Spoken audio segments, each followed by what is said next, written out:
Hello बच्चों, कैसे हो आप सब लोग। आई होप कि आप सब लोग अच्छे होंगे और अपनी पढ़ाई अच्छे से कर रहे होंगे।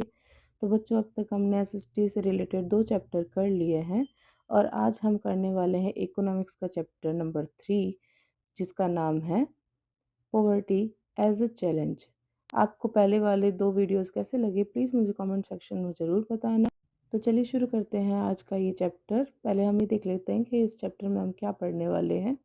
इस चैप्टर में हम पढ़ेंगे कि पॉवर्टी, गरीबी क्या है, इसे कैसे मेजर किया जाता है और इंडिया में इसके कॉजेज़ और सॉल्यूशन क्या है, मतलब कि क्या कारण है और उसको कैसे सही किया जा रहा है या क्या कैसे सही किया जा सकता है। फर्स्ट नंबर पॉइंट है व्हाट इज़ पॉवर्टी, और ये इम्पोर्टेंट है कि गरीबी क्या है।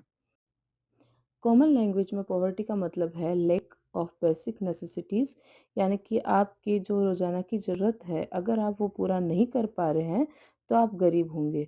जैसे कि रोटी, कपड़ा और मकान, और उसके साथ में एजुकेशन और health.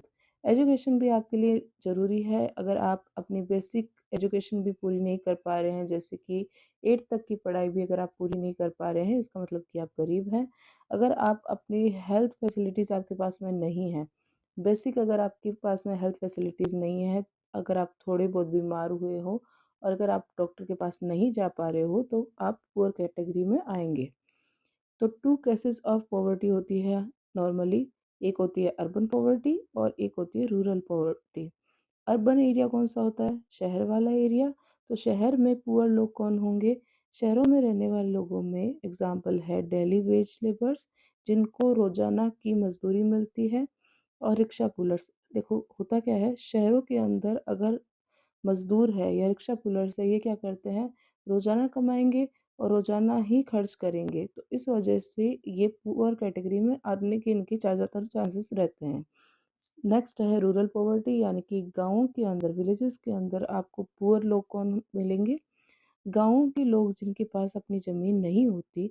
Example landless agriculture labours, यानी कि अपने उनका अपना कोई भी लैंड नहीं है, वो दूसरे के लैंड पर जाकर के काम करते हैं, वो पुअर कैटेगरी में आते हैं।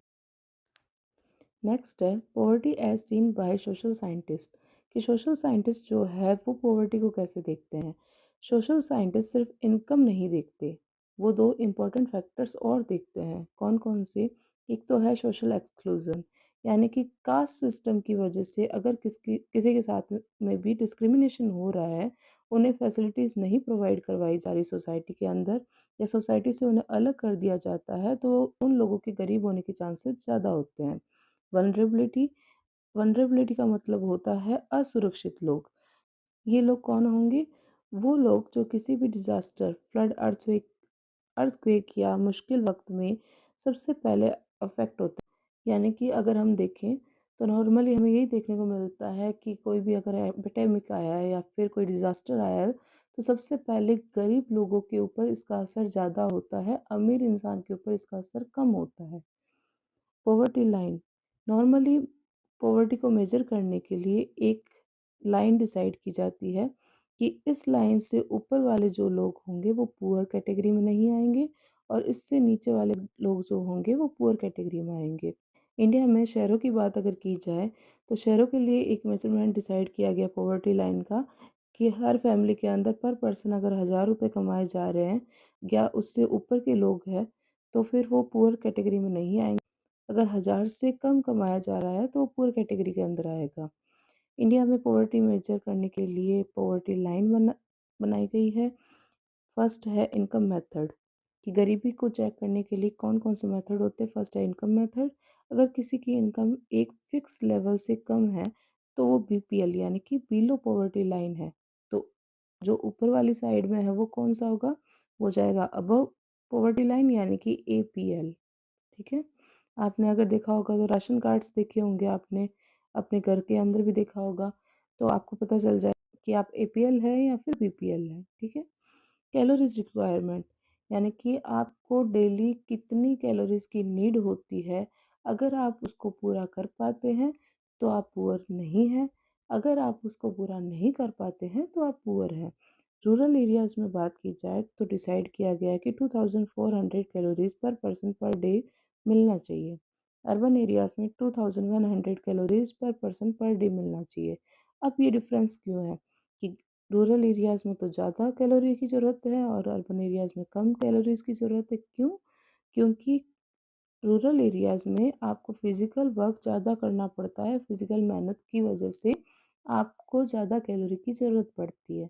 नॉर्मली क्या होता है, एग्रीकल्चर का काम विलेजेस में ही होता है, या आपने ये भी देखा होगा कि विलेजेस में लोग जो है वो वॉक ज़्यादा करते हैं, वो गाड़ियों का इस्तेमाल कम करते हैं, आस-पास में कहीं जाना हो तो वॉक करके चले जाते हैं।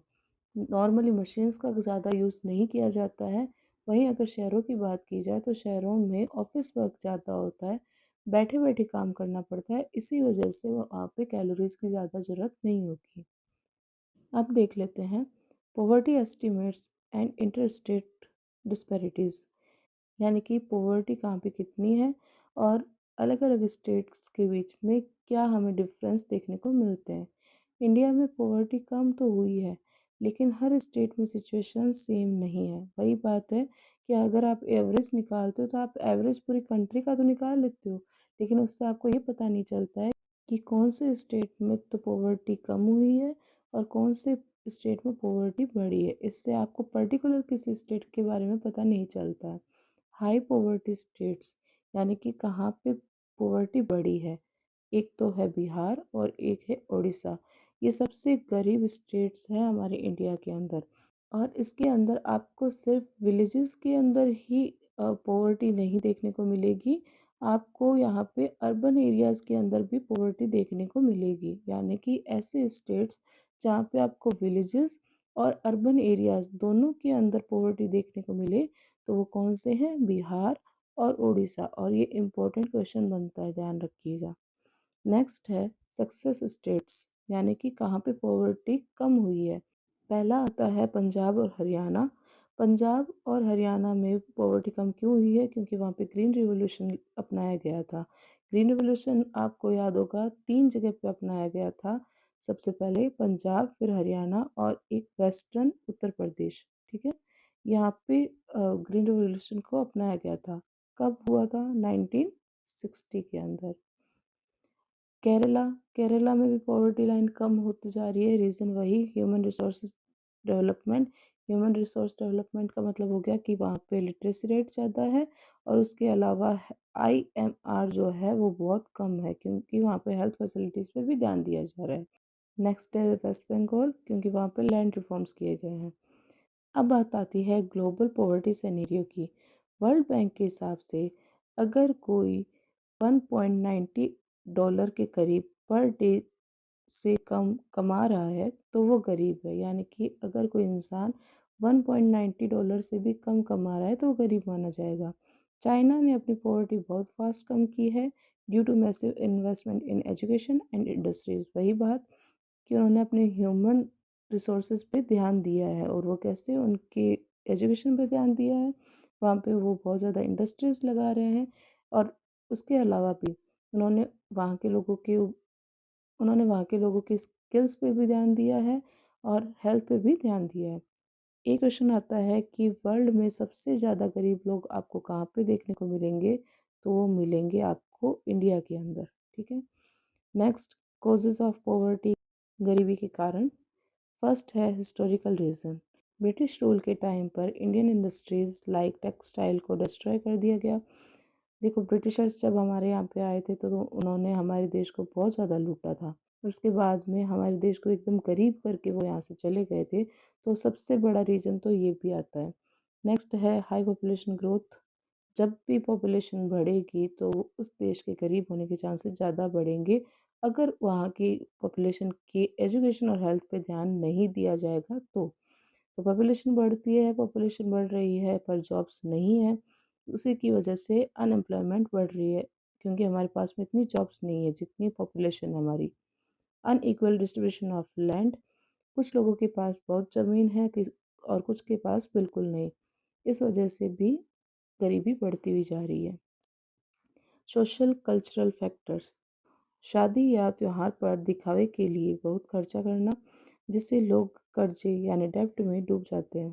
दिखावे के चक्कर में हमारे यहाँ पे बहुत ज़्यादा खर्चा कर दिया जाता है, जिसकी वजह से लोग कर्जे में डूब जाते हैं और गरीब हो जाते हैं। एंटी पॉवर्टी मेजर्स सरकार ने क्या काम किए हैं पॉवर्टी को कम करने के लिए। सरकार की स्ट्रेटजी दो पार्ट्स में है। First, promotion of economic growth, GDP बढ़ाओ ताकि जॉब्स क्रिएट हो, मतलब कि ग्रॉस डोमेस्टिक प्रोडक्ट्स जो होते हैं उनको बढ़ाया जाना चाहिए। फाइनल गुड्स ज़्यादा से ज़्यादा बनाए जाने चाहिए ताकि लोगों को जॉब्स मिल सके। Next, targeted anti poverty programmes. Poverty को कम करने के लिए सरकार अलग अलग प्रोग्राम्स चलाती है, जैसे कि एमजी नरेगा 2005 में शुरू किया गया था। 100 दिन की गारंटी देता है रोजगार की। इसके अंदर जैसे कि सड़क बनाना, ऐसे काम दिए जाते हैं। 100 दिन की गारंटी दी जाती है, आपको 100 दिन का काम मिलेगा। अगर उनको काम नहीं दिया जाता है तो उनको उसके बदले में पैसे दिए जाते हैं। पीएमजीवाई, प्रधानमंत्री ग्रामोदय योजना, हेल्थ, एजुकेशन और ड्रिंकिंग वाटर की सुविधा करवाता है। एसजीएसवाई, सेल्फ हेल्प ग्रुप्स को प्रमोट करना। इसके अंदर कम से कम लगभग 15 से 20 लोगों का ग्रुप होता है और नॉर्मली हमें ये देखने को मिलता है कि इसमें वुमेन ज़्यादा पार्टिसिपेट करती है। अब हम ये देख लेते हैं कि द चैलेंजेस अहेड, हमारे सामने क्या चैलेंजेस है। सिर्फ रोटी कपड़ा मकान काफ़ी नहीं है। फ्यूचर में हमें ह्यूमन पॉवर्टी पर फोकस करना होगा कि ह्यूमन पॉवर्टी को कैसे ख़त्म किया जा सकता है। फर्स्ट, जेंडर इक्वलिटी, लड़के लड़की की बराबरी, लड़के और लड़कियों को बराबर माना जाना चाहिए। डिग्निटी फॉर ऑल, सबको रेस्पेक्ट मिले। क्वालिटी एजुकेशन, यानी कि अच्छी शिक्षा दी जाए, अच्छी स्वास्थ्य सुविधाएं दी जाए। तो यहाँ पे होता है चैप्टर ख़त्म। इसी तरीके की और वीडियोस के लिए आज ही जुड़िए एनसीईआरटी गाइड 007 से। और अगर आपकी कोई भी सजेशन है तो आप मुझे कमेंट कर सकते हो। अगर आपको कोई भी क्वेश्चन है तो भी आप मुझे कमेंट कर सकते हो। और आपको क्या लगता है कि हमारे इंडिया में क्या रीजंस है जिनकी वजह से पॉवर्टी बढ़ती ही जा रही है। Thanks for watching.